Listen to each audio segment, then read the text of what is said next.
संतप्त मानस शांत हों, जिनके गुणों के गान में वे वर्धमान महान जिन विचरे हमारे ध्यान में।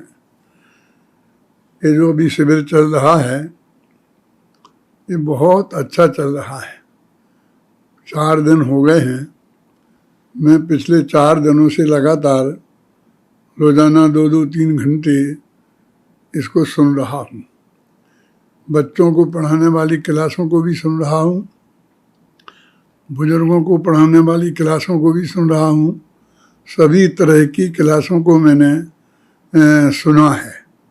तो सब क्लासें बहुत अच्छी चल रही हैं और बहुत ही लाभकारी शिविर है ये तो अचानक ऐसे हो गया है कोरोना की वजह से।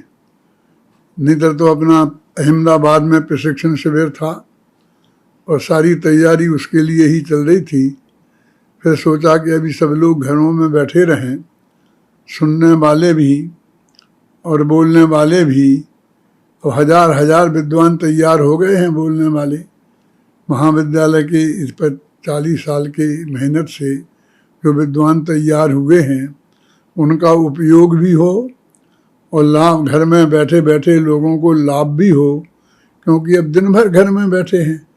नहीं तो सुबह शाम चलाना पड़ता था, दोपहर में तो हर आदमी अपने बिजनेस पर धंधे में जाता था।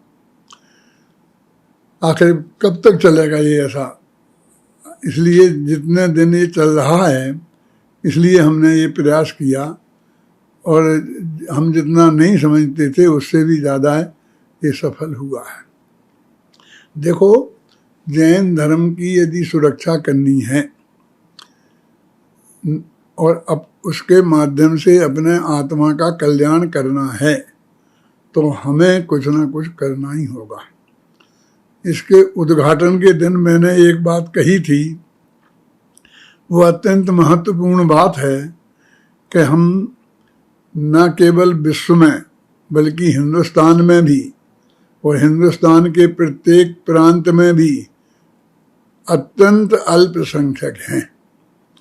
इसलिए हमारी आवाज़ न टीवी पर है न कहीं नहीं है। यहाँ तक कि फिल्में में भी, फिल्म भी बनेंगे तो जैन दर्शन के सब्जेक्ट को लेकर कोई फिल्म बनाने वाला नहीं है, लेकिन वैदिक दर्शन को, मुस्लिम दर्शन को लेकर के तो फिल्में भी बनेंगी, टीवी पे भी कार्यक्रम आएंगे। तो यदि उनके आगामी पीढ़ी, युवा पीढ़ी और बच्चे को हमने नहीं पढ़ाया, पाठशालाओं के माध्यम से अपने स्वयं नहीं पढ़ाया, तो भी वे अपनी संस्कृति से, अपने धर्म से, अपने धर्म के सिद्धांतों से परिचित हो ही जाएंगे। लेकिन हम ऐसे अभागे हैं कि यदि हमने अपने बच्चों को ये नहीं पढ़ाया, नहीं सिखाया, अपने युवकों को ये नहीं सिखाया तो हमारे युवक वंचित ही रह जाएंगे।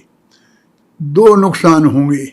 एक तो युवकों का कि वे धर्म से वंचित हो जाएंगे और दूसरा धर्म का, क्योंकि ऐसे तो धर्म ही गायब हो जाएगा।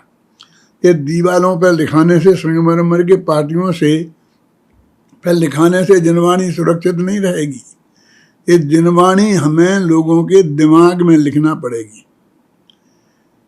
आप संगमरमर के पाटियों पर, दीवालों पर लिखा देते हैं, समय साल लिखा दिया, प्राकृत की गाथाएं लिखा दी, संस्कृत की आत्मख्याति टीका लिखा दी।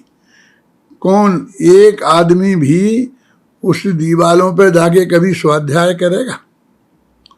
जो प्राकृत संस्कृत जानते नहीं हैं उनका तो कोई सवाल ही नहीं है करने का। लेकिन प्राकृत और संस्कृत के विद्वान भी कभी जाकर दीवालों पे से उन्हें पढ़ेंगे? जब वो उन्हें खुदाए होंगे तब किसी विद्वान का सहयोग लिया होगा, तब उपने चाहे पढ़े होंगे, लेकिन बाद में तो कोई पढ़ते। बिल्कुल एक दर्शनीय चीजें रह जाती हैं। उससे धर्म की ना सुरक्षा होती है ना प्रचार होता है। सुरक्षा देखो, अब पुराने जमीन में गड़े हुए शिलालेख मिल जाएं, आज उन्हें कोई पढ़ने वाला नहीं है। हमारे शास्त्र हैं पुराने, और वो ताड़ पत्रों पर लिखे हुए हैं कन्नड़ लिपि में, आज उनको कोई पढ़ने ही वाला नहीं है। तो हम अकेले उनके हम दर्शन कर लें, दर्शन करने से ना धर्म की सुरक्षा होगी और ना हमारा लाभ होगा, ना हमारे आत्म कल्याण का कोई काम होगा। और वो काम बहुत सरल है, बस एक सेठिए ने पैसे बोल दिए कि मेरी तरफ से लिखवा दो, दे दिए 1-2 करोड़ रुपया, बस संगमरमर के पाठकों का ऑर्डर दे दिया गया और वहाँ एक लिखने वाले को लिखवाने को दे दिया गया, बस काम हो जाता है, होता है, बहुत सरल है। लेकिन जब तक हम अपने समाज के युवकों के, समाज के बच्चों के, समाज के लोगों के दिमाग में ये तत्व ज्ञान नहीं लिखेंगे, तब तक ये सुरक्षित रहने वाला नहीं है। इनको कोई पढ़ने वाला नहीं मिलेगा, इनको पढ़ने वाले चाहिए, उसका अर्थ समझने वाले चाहिए, तब इसकी सुरक्षा होगी। पहले तो एक तकलीफ थी कि हम जैन दर्शन के पढ़ने में जो व्यक्ति अपने जीवन को लगा देता था तो उसको बाद में आजीविका की समस्या हो जाती थी। इसलिए श्वेतांबरों में तो खासकर बस साधु लोग ही पढ़ते थे, जिन्हें आजीविका चलानी पड़ती वो गृहस्थ तो पढ़ते ही नहीं थे। और दिगंबरों में साधु तो नग्न दिगंबर होते हैं, बस एक पीठी और एक कमंडल रखते हैं, एक किताब रखें तो रख लें। वे कहाँ उनके, वो तो बहुत सीमाएं हैं कि वे कोई ऐसा साहित्य काम नहीं कर सकते। गांव-गांव में बच्चों को पाठशालाएं पढ़ाना, शास्त्र प्रवचन करना, उनको स्वाध्याय शालाएं चढ़ाना, पढ़ाना, सबके लिए एक गृहस्थ विद्वान ही कर सकते हैं। भाग्य से दिगंबर समाज में वो एक साधु और सामान्य गृहस्थों के अलावा एक विद्वानों की भी श्रेणी है। और वो विद्वान, जैसे कि वैदिक धर्म में कोई ब्राह्मण होते हैं और उनका काम ही जीवन भर यही है, ऐसा नहीं है। हमें साधारण जो हमारी गृहस्थों का जीवन है, उनमें से ही जो बच्चे इस धर्म के क्षेत्र में आ जाते हैं और इसे पढ़ते हैं और लगन लगाकर विद्वान बन जाते हैं, तो उनके भरोसे ही ये धर्म चलता है। अब वो उन तो गृहस्थी वाले हैं, बाल बच्चों वाले हैं, हम तुम जैसे ही वाले हैं। तो समाज जिस स्तर से रहती है, जैसे खाती पीती है, जैसे कपड़े लत्ते पहनती है, जैसे मकान में रहती है, उसको भी तो ये सब चीजें चाहिए। तो जब हम पढ़ते थे उस जमाने में विद्वान के लिए कोई अच्छी सर्विस मिलना संभव नहीं था। इसलिए आजीविका की जिनको चिंता होती थी वो लोग इसके पढ़ने में आते नहीं थे। संपन्न लोग, पैसे वाले तो वैसे ही नहीं आते थे, और जो साधारण स्थिति वाले थे वो लोग भी नहीं आते थे। लेकिन अब तो बहुत अच्छा है, क्योंकि गवर्नमेंट की तरफ से अध्यापकों की भी बहुत अच्छी तनख्वाहें, वेतन हो गया है। और सब जगह संस्कृत पढ़ने वाले, प्राकृत पढ़ने वाले, हिंदी पढ़ने वाले जो छात्र हैं, विद्वान हैं, जैन दर्शन पढ़ने वाले, कोई भी धर्म पढ़ने वाले, शास्त्रों को भी यूनिवर्सिटी से पढ़ाने में, सरकारी स्कूलों में सर्विस मिलती है और बहुत अच्छी मिलती है। इसलिए वो समस्या हमारी हल हो गई। तो हम हजारों विद्वान तैयार कर सकते हैं और किए हैं। भाग्य की बात है कि हमारा एक भी विद्वान खाली नहीं है। इसलिए उस तरह से तो हमारी चिंता खत्म हो गई। लेकिन इन्हें करना तो पड़ेगा। ये कितना कठिन काम है, इसकी कल्पना आप कर नहीं सकते हैं। क्यों कि इसमें कोई वो कारीगर जो है ना मूर्ति मोहल्ला में बैठे हुए, उन कारीगरों से काम नहीं चलेगा कि उनने लिख दिया। इसमें ठोस उच्च कोटि के विद्वान चाहिए और वो संस्कारी चाहिए, वो उनमें खुद आत्म कल्याण करने की पक्की भावना हो। वो धर्म में सच्ची श्रद्धा हो, ऐसे विद्वान विद्यार्थियों को पढ़ाने के लिए चाहिए। तो हमारे जमाने में तो वो ही नहीं मिलते थे। समझ? देखो, जगत में जिसकी कीमत होती है उसकी इज्जत होती है, वो उस क्षेत्र में बहुत काम होता है। बरनी जी सबसे पहले जब बनारस में पढ़ने गए और पढ़कर उनने न्याय प्रथमा की परीक्षा पास की, तो उन्हें हाथी पे बैठाल कर जुलूस निकाला समाज ने। न्याय प्रथमा, फिर न्याय मध्यमा, फिर न्याय तीर्थ, फिर न्याय आचार्य। समझ आए ना, ये परीक्षाएं होती हैं। तो उन्हें पहली परीक्षा की तो उन्हें हाथी पर बैठाल के निकाला गया। उससे इतना प्रोत्साहन हुआ कि सैकड़ों विद्यार्थी सारे देश में उन विद्यालयों में पढ़ने के लिए तैयार हो गए। इज्जत मिलेगी, सब तरह की सुविधा मिलेगी, तो आदमी सब तैयार है। तैयार हो गए और हम लोग भी सब तैयार हुए, और हम तो सब प्रथमा हो गए, मध्यमा हो गए, न्याय तीर्थ हो गए। तो हम जब निकले तो हाथी तो दूर, एक कोई गधा भी खड़ा हमारे लिए नहीं मिला है। फिर कौन पढ़ेगा? ऐसी पढ़ाई को कौन पढ़ेगा? ना आजीविका के लिए रुपये पैसे की व्यवस्था, ना इज्जत, ना समाज में। तो हमारे बाद का हमें न्यायाधीश आज तक कोई देखने को नहीं मिला। फिर हमने सारे विद्यालय धीरे धीरे खत्म हो गए।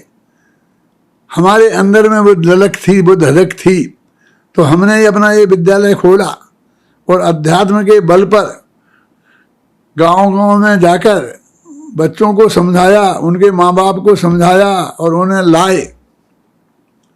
तो सब कहते थे बाद में करेंगे क्या, बाद में करेंगे क्या। तो उस वक्त, आज से 50 साल पहले की बात कर रहा हूं मैं, हमने ये गारंटी दी कि जो शास्त्री करके निकलेंगे उन्हें 350 रुपये महीने की नौकरी की गारंटी हम देते हैं, और 500 रुपये महीना उनको जो आचार्य होंगे। तो हमारी कमेटी वाले लोग, पाटनी जी, सब कहने लगे नहीं, हाँ अपन कहाँ से देंगे, कहाँ लाएंगे, इतने निकलेंगे तो अपन कैसे रखेंगे, क्या करेंगे। मैंने कहा छोड़ो, तुम, मेरी जिम्मेवारी है,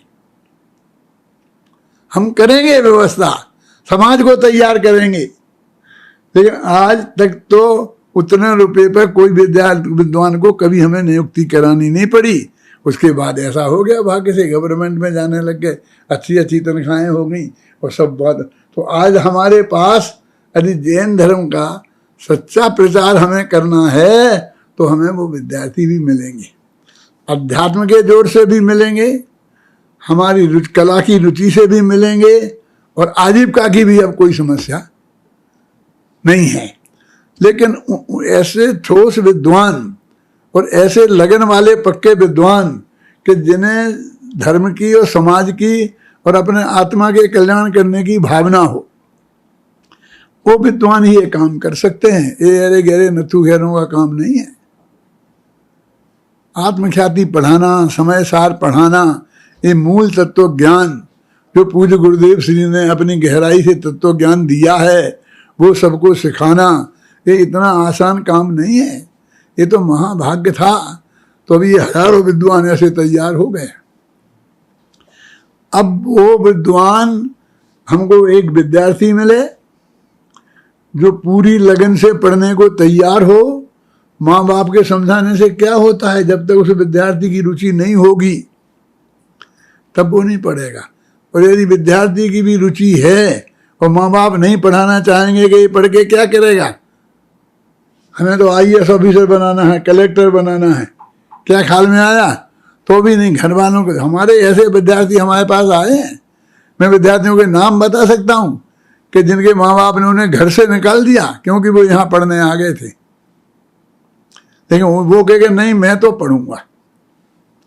ऐसे विद्यार्थी अभी हैं, और जो लाख लाख रुपए महीना गवर्नमेंट में सर्विस पा रहे हैं, प्रोफेसर हैं,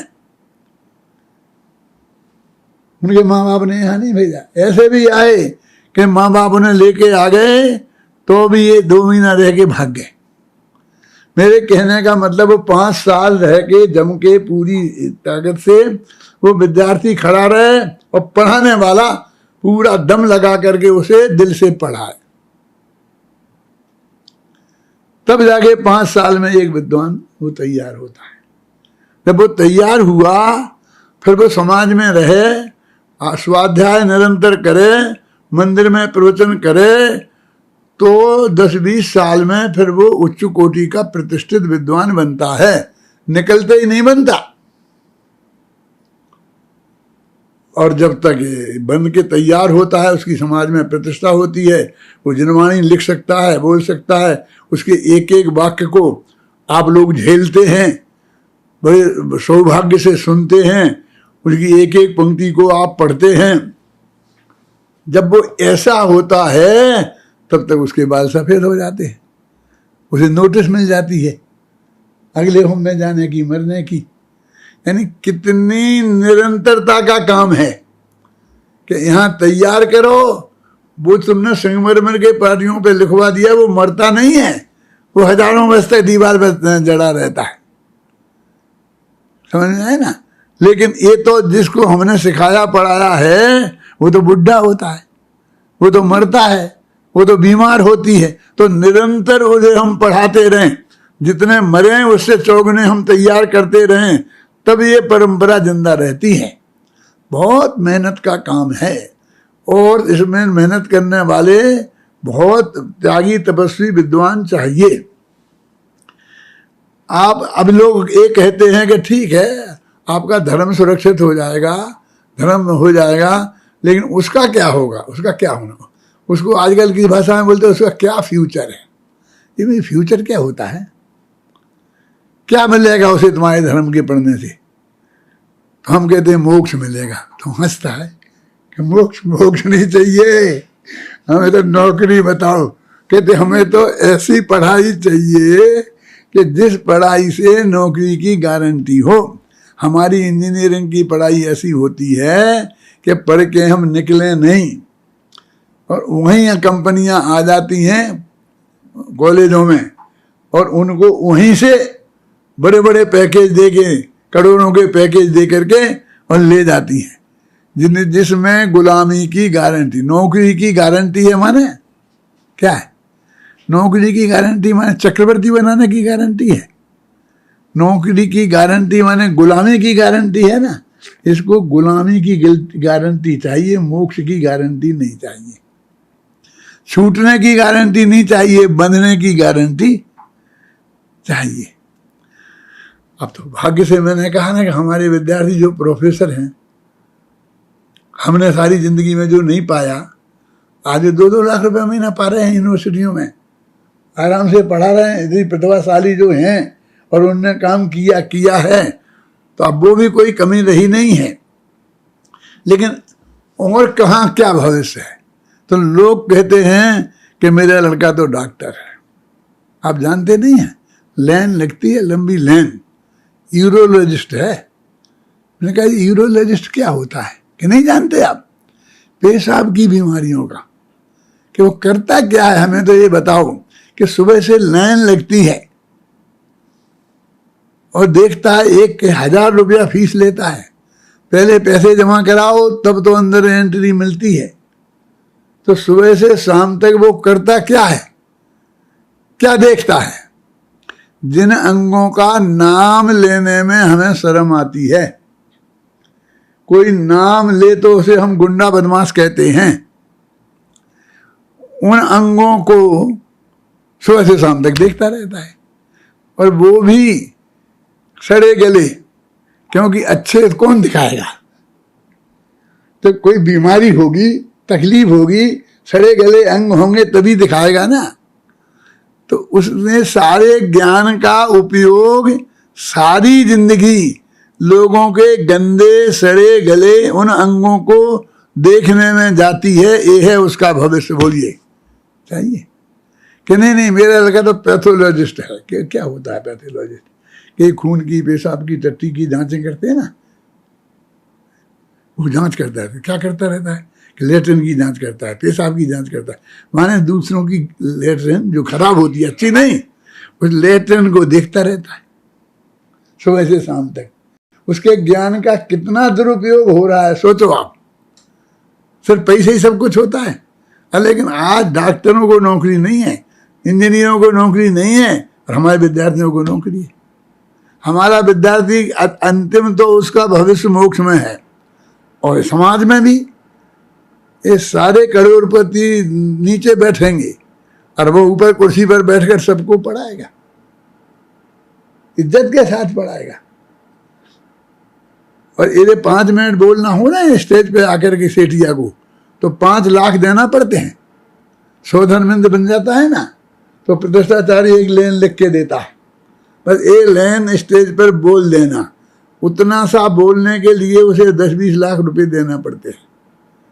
हम तो बिना पैसा दिए शांति से घंटों बोलते हैं और सारी जनता हमें सुनते हैं, घंटों सुनती है। तो ये भविष्य है इसका, लौकिक दृष्टि से भी और आध्यात्मिक दृष्टि से भी, कि ये भगवान आत्मा के दर्शन का नाम सम्यक दर्शन है। बोलो अब क्या करना? टट्टी पेशाब देखना, सड़े गले अंग देखना, क्यों कि ऑपरेशन करना तो ये खून मांस हड्डी को काटना है ना। जिनको यदि हम छू जाए तो हम हाथ नहाते हैं, बिना नहाए खाना नहीं खाते, कोई को हम आने नहीं देते हैं। तो ये उसके सामने ये इसका बहुत अच्छा भविष्य है। और अब समाज में भी इस तरह से मैं देखता हूँ।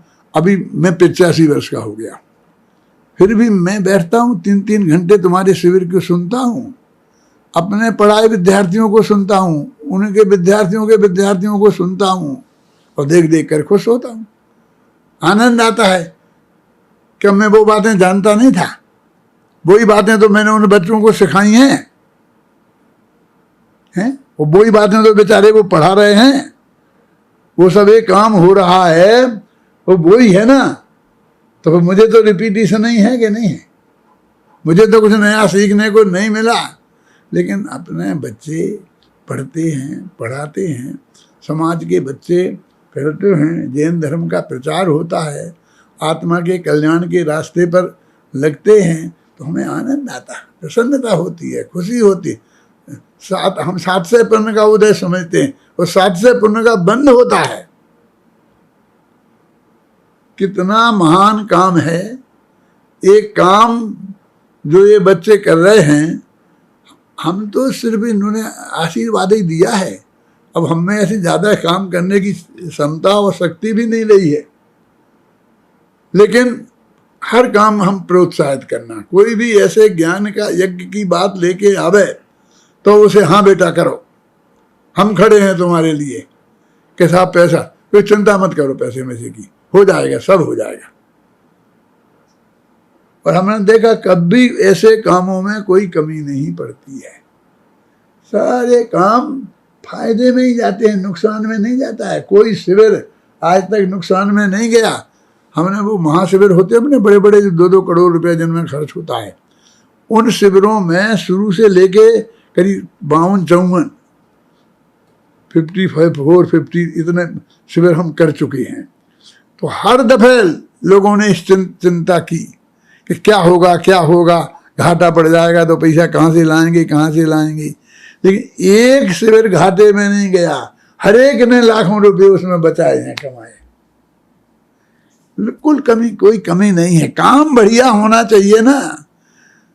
ये इतना बढ़िया काम है।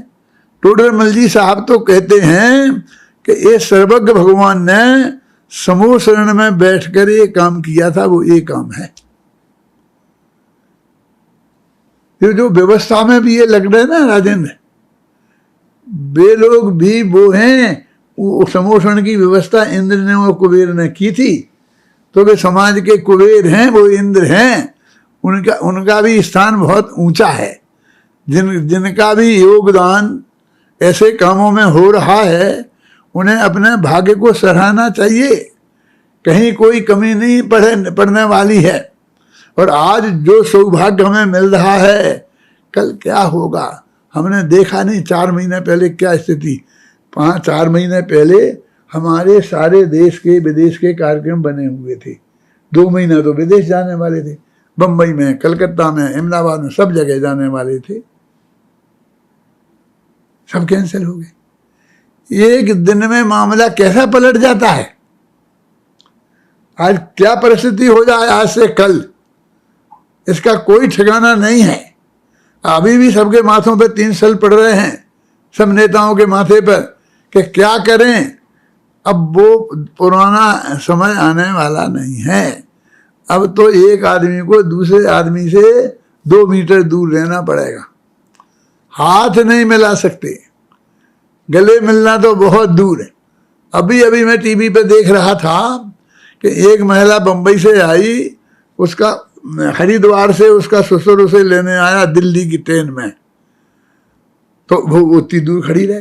वो महिला ने अपने ससुर के पांव नहीं पड़ पाए, और ससुर ने उस महिला को, अपनी बहू थी बेटे की, वो छाती से नहीं लगा पाया। दिखा रहे थे ऐसे दूर दूर दूर दूर। अब हाथ मिलाना तो गए ही है, हाथ सीते लगाना तो गए ही है। अब तो पति पत्नी में भी 2 मीटर का डिस्टेंस बैठो कोई पास। कल कैसा दिन आ जाएगा इसकी हमें कोई कल्पना नहीं है। इस मनुष्य भाव की कीमत करो, इसका लाभ लो, अधिक से अधिक लोग लाभ लें। 13,000 लोग लाभ ले रहे हैं। इन्हें कोई 5-7 लाख रुपया खर्च किए हैं, इतनी व्यवस्था की है मेरे हिसाब से, मेरी जानकारी में। अब वैसा हमारा वो अमीनाबाद वाला शिविर 2 करोड़ में लगता था, उसमें जितना काम होता था मुझे लगता है इसमें और ज़्यादा काम हुआ। उसमें 2,000-3,000 लोग आते थे और 20 दिन तक लगातार अच्छी पढ़ाई सारे हमारे 50-100 विद्वानों के द्वारा होती थी। अब इसमें 250-300 विद्वानों के द्वारा हो रही है और 13,000 लोग हैं और सब अपने घर में आराम से बैठे हैं एसी में, और वहाँ से सुन रहे हैं, समझ रहे हैं, बच्चे वगैरह सब। तो इतना बढ़िया काम है, ये काम निरंतर करते रहें। इन सबको मेरा मंगल आशीर्वाद है। करने वालों को, सहयोग करने वालों को, खर्चा करने वालों को, व्यवस्था करने वालों को, दौड़ धूप करने वालों को और पढ़ाने वालों को तो सबसे ज़्यादा है ही। सब लोग इस महान काम को करें, इसकी मुझे बहुत बहुत प्रसन्नता है, मेरा मंगल आशीर्वाद है। और ऐसे काम हम निरंतर करते रहें। इसी मंगल भावना के साथ मैं अपनी बात समाप्त करता हूँ।